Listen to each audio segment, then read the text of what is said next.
Here's how you can log into Dola AI app.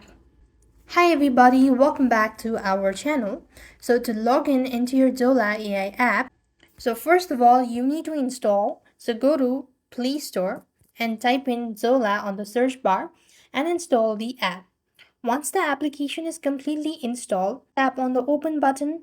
Here at the very home page you could see different options, either to continue with Google, either with phone number, or continue with Facebook. Since I've used my Google account, so I'm going to go ahead and tap on continue with Google. Now you need to select your Google account that you've used while logging or creating your account.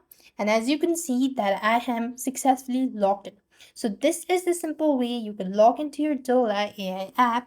With that being said, we've completed our steps. Make sure to like, share, and subscribe to our channel. Thank you for watching. See you in the next video.